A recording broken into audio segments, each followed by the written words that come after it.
for fear. For you surround me, and in every need that I perceive, your grace suffices me. Oh, your grace suffices me. I have no cause for anger or for fear, for you surround me, and in every need that I perceive, your grace suffices me. Oh, your grace is sufficient for me. Oh, your grace suffices me. Father, let me remember I am here and I am not alone. Surrounding me is everlasting love. I have no cause for anything except the peace and joy I share with you. What need have I of anger or for fear? Surrounding me is perfect safety. Can I be afraid when your eternal promise goes with me? Surrounding me is perfect sinlessness. What can I fear when you created me? Oh, when you created me in holiness as perfect as your own. I have no cause for anger or for fear, for you surround me, and in every need that I perceive, your grace suffices me. Oh, your grace suffices me. God's grace suffices us in everything that He would have us do, and only that we choose to be our will as well as His. I have no cause for anger or for fear, for you surround me, and in every need that I perceive, your grace suffices me. Your grace suffices me. Oh, your grace suffices me. I have no cause for anger or for fear. Oh, for you surround me, and in every need that I perceive, your grace suffices me. Your grace suffices me.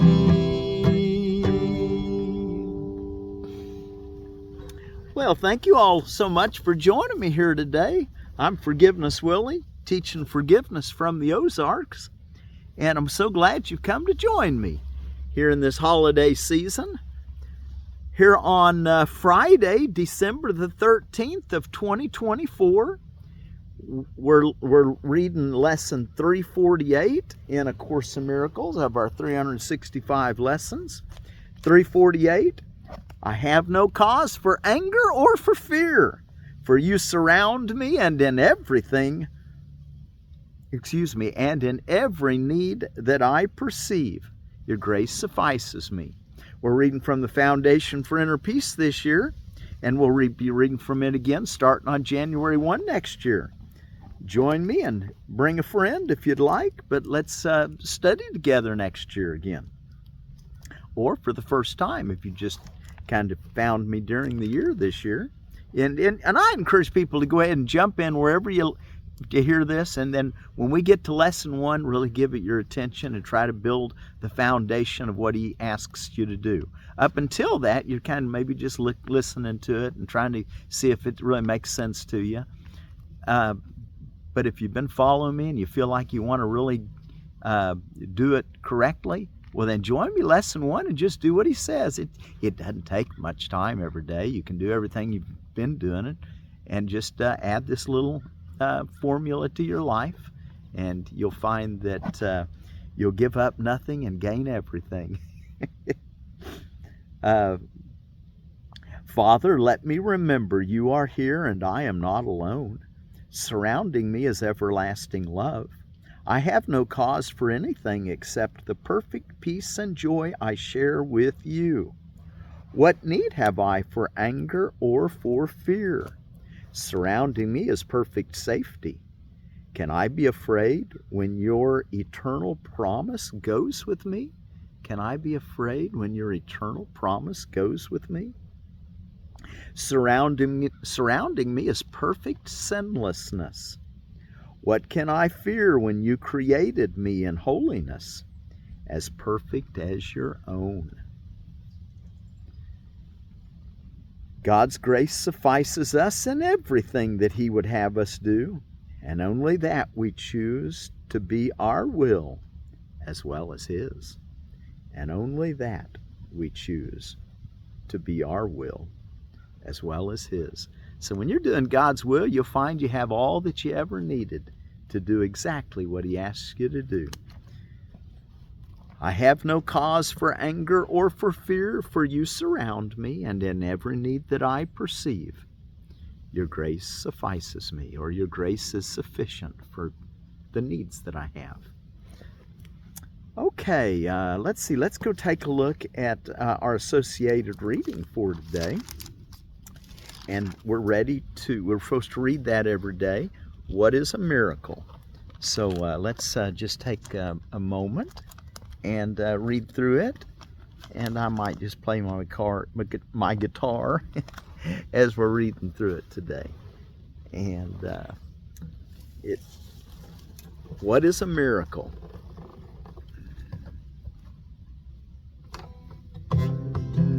Be sure to do your lesson. Do your lesson every morning and every evening for a longer period of time. And then every hour of the day, bring this to your memory as you give God thanks and check in, ask him for direction.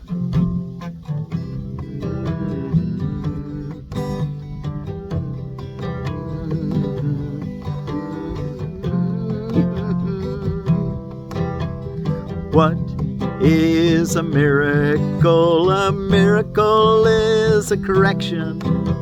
It does not create nor really change at all. It merely looks on devastation and reminds the mind that what it sees is false. It undoes error but does not attempt. It does not attempt to go beyond perception nor exceed the function of forgiveness. Thus it stays within time's limits, yet it paves the way for the return of timelessness and love's awakening. For fear must slip away under the gentle remedy it brings. A miracle contains the gift of grace, for it is given and received as one. And thus it illustrates the law of truth the world does not obey, because it fails entirely to understand its ways. A miracle obeys, a miracle inverts perception. A miracle inverts perception, which was upside down before. And thus it inverts perception, which was upside down before. And thus it ends the strange distortions that were manifest. Now is perception open to the truth. Now is forgiveness seen as justified. Forgiveness is the home of miracles. The eyes of Christ deliver them to all they look upon in mercy and in love. Perception stands corrected in His sight, and what was meant to curse, and what was meant to curse, has come to bless. Each lily of forgiveness offers all the world the silent miracle of love. And each is laid before the Word of God upon the universal altar. The universal altar to Creator and creation in the light of perfect purity and endless joy. The miracle is taken first on faith, because to ask for it implies the mind has been made ready to conceive of what it cannot see, of what it cannot see and does not understand. Yet faith will bring its witnesses to show that what it rested on is really there. And thus the miracle will justify your faith in it, and show it rested on a world more real than what you saw before. A world redeemed from what you thought was there.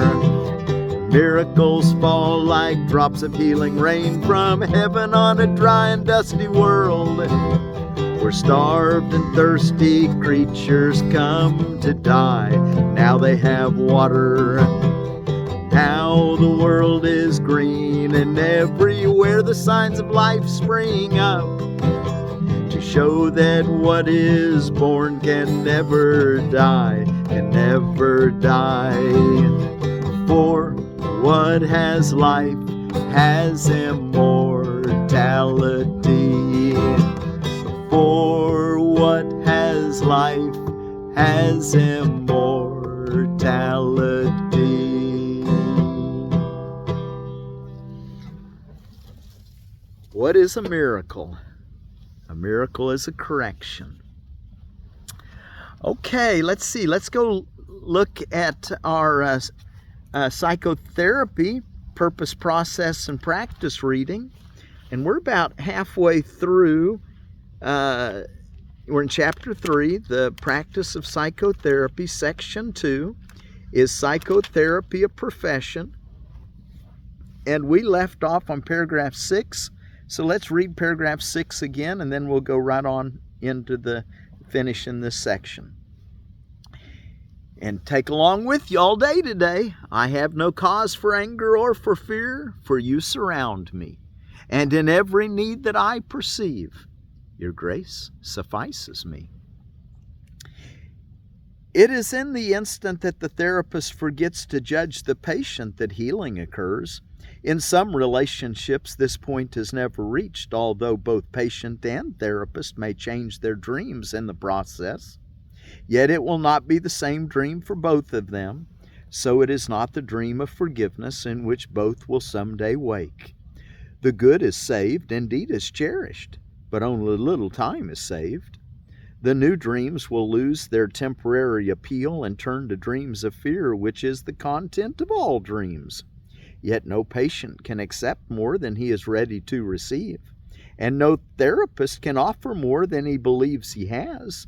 And so there is a place for all And so there is a place for all relationships in this world, and they will bring as much good as each can accept and use. Paragraph 7. Yet it is when judgment ceases that healing occurs, because only then it can be understood that there is no order of difficulty in healing. This is a necessary understanding for the healed healer. He has learned that it is no harder to wake a brother from one dream than from another.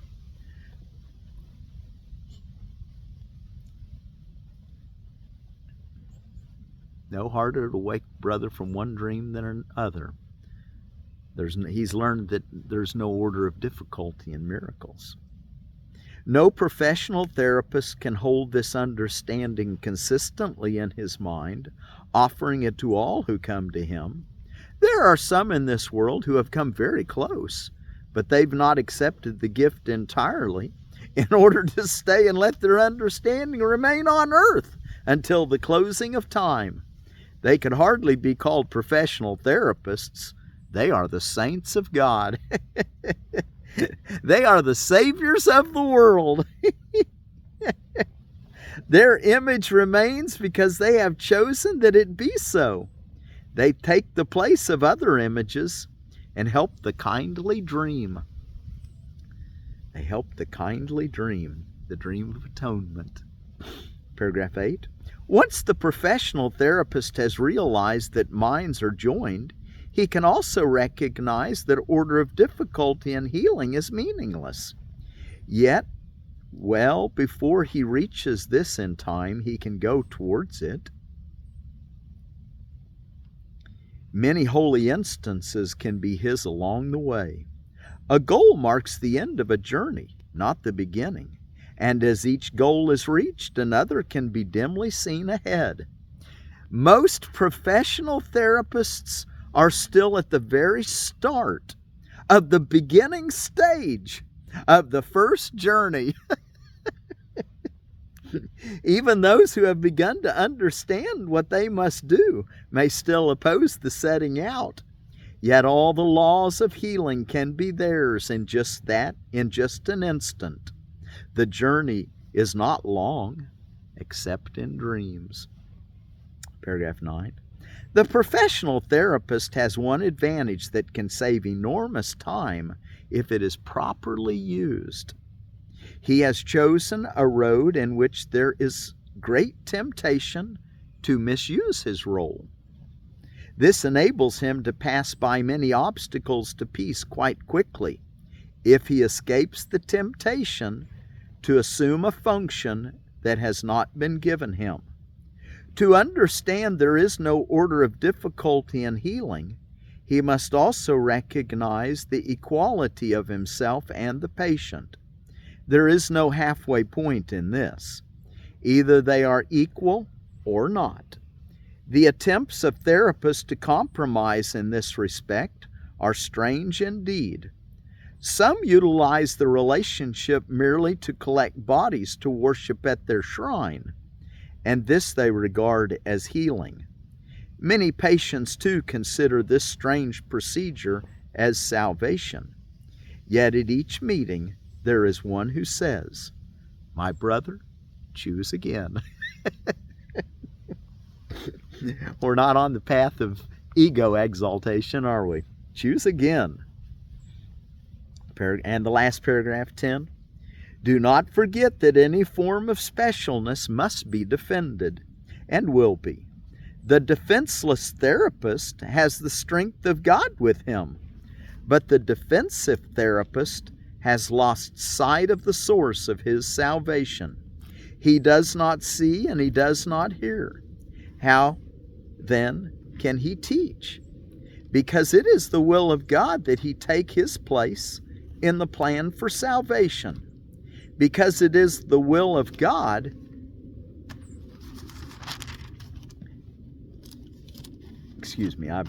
my page turned improperly. Because it is the will of God that his patient be helped to join with him there. Let's go back and look at those two sentences again. 2 or 3. Let's start paragraph 10 again. Do not forget that any form of specialness must be defended and will be. The defenseless therapist has the strength of God with him, but the defensive therapist has lost sight of the source of his salvation. And the word source is capitalized. God is the source of our salvation. He does not see and he does not hear. How then can he teach? Because it is the will of God that he take his place in the plan for salvation. Because it is the will of God that his patient be helped to join with him there. Because his inability to see and hear does not limit the Holy Spirit in any way, except in time. In time, there can be a great lag between the offering and the acceptance of healing. This is the veil across the face of Christ. Yet it can be but an illusion, because time does not exist, and the will of God has always been exactly as it is. And that's what a lot of our near-death people are telling us. I've got another one for you I thought you'd probably like to look at. This is Philip Hashhider. It's on the Other Side ND. It's an 18-minute and 47-second video. It's titled Clinically Dead, 6 Minutes. Man Visits Infinite Universe and is shown our purpose. Basically, he's showing us that he understands the plan of the teachers. He doesn't use that term. I'm using it here. He says we're here to learn. He says it's like when you die, you're getting off the what's he called, the super energetic highway off ramp, and then there's the on ramp when you're born. when you come back into the body from being in the near death experience. He thought he was there for centuries. He had been there for 6 minutes. Let's see. Shown Our Purpose on Earth NDE is what the title is. I didn't read that last little part. He said he found out that he was a conduit of hope from a dream that he had 8 months after the NDE, and his wife wrote down what he was saying in the middle of the night, and he got the rest of his message that way. He found that love and recognizing divinity in everyone is what we're here for. Was there anything else that I thought would be good to? I think that's probably good enough. Let's take a look at that while we're at another plant, another Brassica oleracea, and I'll put the link to that video in the description below. Ellen Felton Dark Collard. Out of Seed Savers Exchange, a favorite of Seed Savers Exchange staff, this heirloom collard dates to at least 1935 and produces green, elliptical, tender leaves with a sweet, slightly fruity taste. Plants measure 15 to 20 inches tall by 22 to 35 inches wide and fare well in low temperatures. Originally grown by Ellen Felton in Beaufort County, North Carolina, and acquired by Seed Savers Exchange in 2016. And then also what's going on around the world, it's St. Lucy's Day for Catholics, also for Lutherans, Anglicans, which would be your Episcopalians, and also known as the Church of England, and the Greek Orthodox, so quite a few different Catholic groups. In St. Lucia, also known as Lucia of Syracuse, Italy, martyred on this day in 304, St. Lucy's Day. Friday the 13th, Ice Cream Day, Cocoa Day, Day of the Horse, the Equus Caballus, Salesperson Day, Violin Day, Lost and Found Day, Pick a Pathologist Pal Day, and U.S. National Guard Day, which was begun on this day in 1636 in Massachusetts. And you know, I didn't get the Cocoa Day. Well, that'd be Theobroma cacao, wouldn't it? Cocoa? Yeah, that's just refined chocolate, isn't it? Okay, let's see. I was going to say I didn't get the genus and species. Well, let's close with our song. I always try to get you guys kind of looking at the genus and species so that you can be a little bit more educated.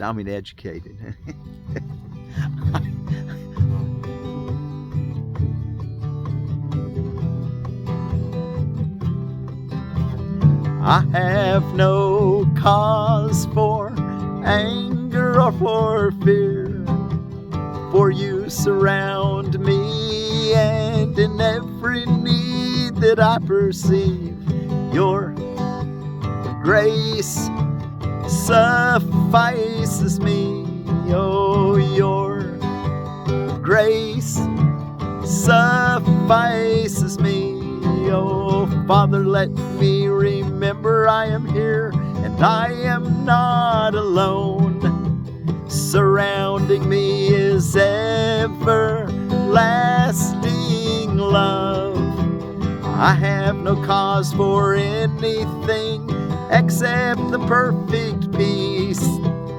The perfect peace and joy I share with you. Oh, what need have I of anger or for fear? Surrounding me is perfect safety. Surrounding me is perfect safety. Can I be afraid when your eternal promise goes with me? Surrounding me is perfect sinlessness. What can I fear when you created me in holiness as perfect as your own? I have no cause for anger or for fear, for you surround me, and in every need that I perceive, your grace suffices me. I have no cause for anger or for fear, for you surround me, and in every need that I perceive, your grace suffices me. Oh, your grace suffices me. God's grace suffices us in everything that He would have us do, and only that we choose to be our will as well as His. I have no cause for anger or for fear, for you surround me, and in every need that I perceive, your grace suffices me. Oh, your grace suffices me. Your grace is sufficient. Oh, your grace is sufficient for me. Oh, your grace suffices me. And our word for peace today is from the Tlingit tribe of Alaska and Canada, North America, and it's Laki. I think Laki, maybe. I have no cause for anger or for fear, for you surround me in every need that I perceive. Your grace suffices me. Laki. Peace be with you, Laki.